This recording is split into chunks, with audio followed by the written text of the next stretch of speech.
ताकि जो मेरे भाई हैं वो अगर वीज़े का अप्लाई करना चाहते हैं ये मिस्टेक्स दूर करके करना। जो मैंने पैसे ज़ाया किए, जो मैंने टाइम वेस्ट किया, जो मेरे वीज़े पे स्टैंप लगी है रिजेक्शन की, वो आप पे ना लगे, ठीक है। तो ये मिस्टेक से आप सीखो मेरी से। मैंने तो आप काफ़ी चीज़ें ज़ाया की हैं, तो चीज़ें सीखी हैं, आप ये चीज़ें करेक्ट करके अप्लाई करें। पासपोर्ट रिसीव हो गया है, बाहर चलो भाई। भाई धूप में जाके ओपन करना, आपको ठंड भी लग सकती है, पता नहीं है। तो बच्चे ਨੂੰ ਲੈ के चला भाई, इधर इधर मुंह करके देखो। हेलो रिफ्यूज क्या वहीं ज़रा, अल्लाह अकबर, ये ज़ुबैर का खाता है, इधर करना ज़रा।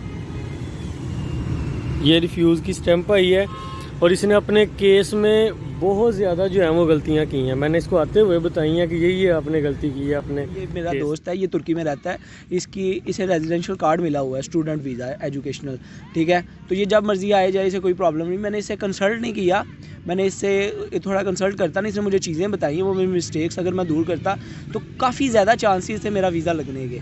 बाकी मेरा बाकू का वीज़ा लगा हुआ है और सऊदी अरेबिया का वीज़ा लगा उम्रे का। तो मेरी कोशिश थी कि यार ये जो दरमियान में तुर्की का भी जो रूट है ना वो भी आ जाए, क्योंकि मुझे एक्सपेंसिव नहीं था ज़्यादा पड़ रहा, तो इसलिए वो मैं सोच रहा था तुर्की का भी वीज़ा लग जाए। पर तुर्की वालों को लगा कि मैंने डंकी लगानी है। वो पता है कि आजकल वो वीज़ा यंग लड़कों को इसलिए भी नहीं दे रहे कि वो सोचते हैं कि यार ये डंकी लगा के ना आगे, साथ ही अटैच है ना यूरोप, तो ग्रीस की तरफ कोई क्रॉस करके ये ना चले जाएं।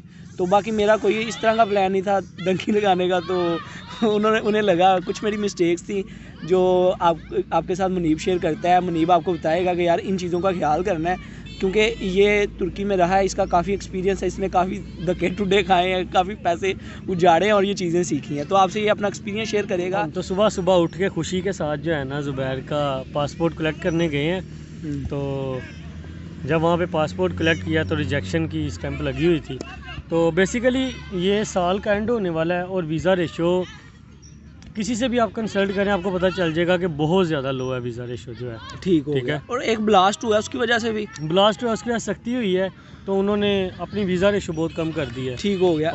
मेरी एक और ये भी मिस्टेक थी, मैंने फ्रेश पासपोर्ट पे अप्लाई कर दिया था, उस पर ऑलरेडी कोई पहले वीज़ा नहीं था लगा। कभी भी आप अगर टर्की का ख़ास तौर पे आपने करना है तो आप टर्की के लिए फ़्रेश पासपोर्ट पे बिल्कुल ना अप्लाई करें। उससे पहले आप ये जो थाईलैंड है, मलेशिया है, कंबोडिया है, ठीक है, इनका एक ही रूट बनता है, वहाँ से आप ट्रैवल करके फिर आप टर्की के लिए अप्लाई करें, वो आपके लिए ज़्यादा इजी है। और सबसे बड़ी बात ये है कि कुछ लोग जो हैं वो अपना एंटीएन टैक्स रिटर्नें शो कर देते हैं कि हम टैक्स पेयर हैं, ठीक है। तो किसी को भी 2000 या 3000 या 5000 दे के और उनसे ना टैक्स रिटर्न चैम्बर का कार्ड बनवा लेते हैं, लेकिन आपको वो ये नहीं बताते कि ये सबसे ज़्यादा उनके साथ लोगों के साथ ज़्यादती होती है। हाँ, यही मेरी मिस्टेक्स थी।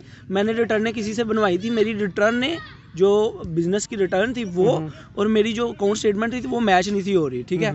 तो उस वजह से भी मेरा वीज़ा मुझे लगता है रिजेक्ट हो सकता है। बेसिकली जो टैक्स रिटर्न है ना आपकी, वो आपके बैंक अकाउंट के साथ मैच होनी चाहिए। ठीक हो गया। बैंक अकाउंट की जो स्टेटमेंट है ना उसके साथ आपकी मैच अगर होंगी ना, क्योंकि चांसेस ज़्यादा होते हैं, क्योंकि वो एक्सपर्ट बैठे होते हैं, उन्हें मतलब वो इसी काम में माहिर होते हैं, उन्हें पता होता है कि यार कौन जेन्युइन बंदा है कौन नहीं जेन्युइन, ठीक है। तो बट मेरा तो कोई डंकी का प्लान नहीं था, पर मेरे जो डॉक्यूमेंट्स थे उसमें मिस्टेक्स थी, तो कोई नहीं, इंसान अपनी गलतियों से यही प्लान था कि हम यहाँ से इकट्ठे जो हैं वो जाएं। हाँ, मेरी कोशिश उम्रा के लिए। हाँ, उम्रा के बाद हम वहाँ से बाकू जाएं, बाकू से फिर टर्की, और उसके बाद जो है ना दुबई से होते हुए फिर एक दफ़ा पाकिस्तान आ जाए। हाँ, और ये भाई माशाल्लाह जापान के लिए अप्लाई कर रहे हैं, इन्होंने काफ़ी कंट्रीज विजिट की हैं, इन्होंने मलेशिया, दुबई, ठीक है, तुर्की, काफ़ी कंट्री विजिट की है, इनका काफ़ी एक्सपीरियंस रहा है और अभी ये जापान के लिए अप्लाई कर रहे हैं। जब भी आप अप्लाई करने लगे कमेंट में आप हमारे से पूछ लें या हमें पर्सनल मैसेज कर लें, ठीक है, तो आपको गाइड कर दिया जाएगा। विद होता है कुछ कहते हैं जी हम चार्जेस कोई